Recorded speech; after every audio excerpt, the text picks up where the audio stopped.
host of 7 News in Florida's capital city, covering every corner of the Big Bend. This is the award-winning News 20 at 5 Live. The two candidates racing to become the next governor of Florida go head-to-head in a heated debate. Welcome to News 20 at 5. I'm Brittany Collins. Florida Governor Rick Scott and former Florida Governor Charlie Crist traded jabs in a second debate Wednesday night. Republican Scott is seeking re-election while Crist argued their views on gay marriage, education, unemployment, and the controversial Stand Your Ground law. They face off one more time before the November 4th general election.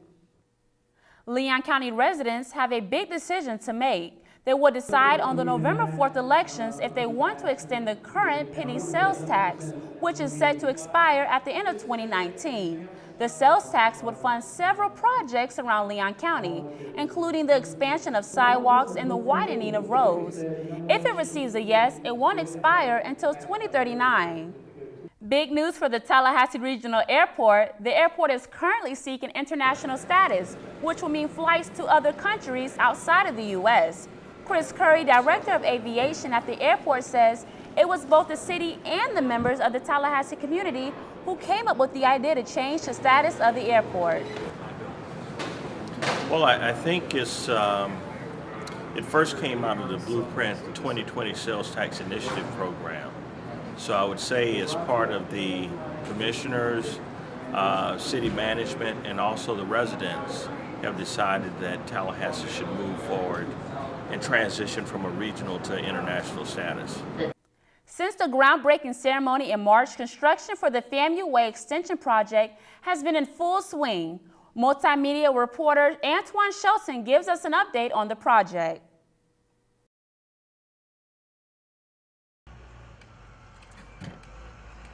According to talgov.com, the FAMU Way project was approved for construction by city commissioners in the spring of 2010. The entire project is estimated to cost $50 million. It is still underway, but has made tremendous progress.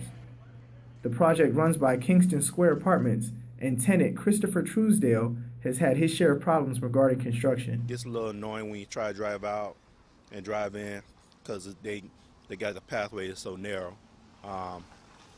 So I just wish they'd figure out a way to wind that back up a little bit or figure out another route. Despite the problems to the tenants, city engineer Steve Schaefer says the project is ahead of schedule.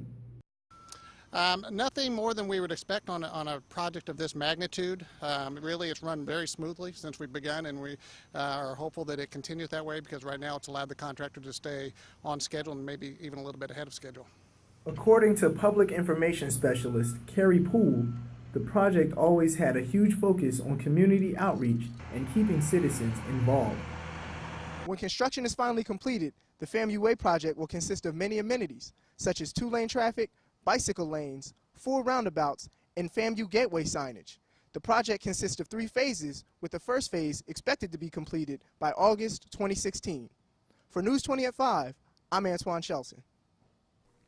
You might have noticed something a little different about Tallahassee City Hall building. It went pink. The building donned pink lights for a few days, while giant pink ribbons hung from the building's columns, all in celebration of Breast Cancer Awareness Month. Although the lights came down after a few days, the ribbons will hang for the remainder of October. Well, that's going to do it for tonight's newscast. For FAMU News 20 at 5, I'm Brittany Collins. Have a great evening.